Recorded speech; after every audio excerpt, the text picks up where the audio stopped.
Hi, my name is Nina Linkoff, and we're here with Gregory Ferrero, Managing Director of Goldman Sachs and Head of Private Wealth Management for Florida. Enjoy the interview. I've always been in private wealth. So my first role was as a private wealth advisor, and those are the folks who work directly with families. And I did that for 17 years in New York, and then they approached me to see if I would be interested in coming here to Florida to manage the private wealth business. And so you have always been directly working with clients and everything? Yes. And do you notice kind of between Miami and New York there's overlap in the type of families, the type of clients that you serve? Yes. I mean, if you look at our client base, it's mostly entrepreneurs, people who have started businesses and then sold them or taken them public, and that's really what's created the wealth that they need to now figure out how to manage. And so, although I would say too, that has changed over the last 10 years for us. We established a trust and estates practice and a trust company in 2001, and so now we're starting to work with second and third generation members of the family. But prior to that, it had been very focused on first generation. Which is interesting because Goldman's a real, I mean, it's mid 1800s. 1869. Right. So it's like, what was the lapse between like there's 130 years when you weren't working with inherited wealth, basically, right?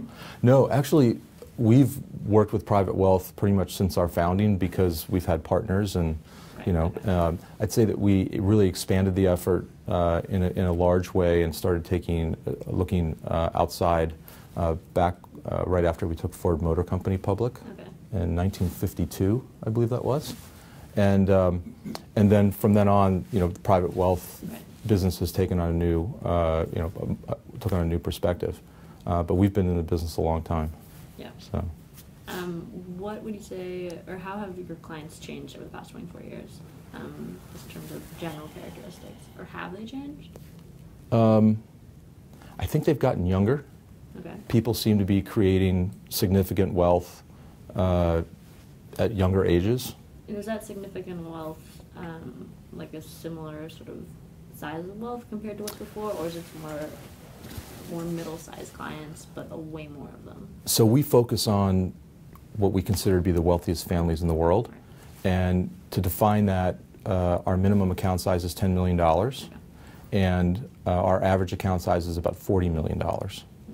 So, and again, I would say that because most people had liquidity events by selling a company or taking a significant amount of cash from that company, that's when they initiate their relationships with us.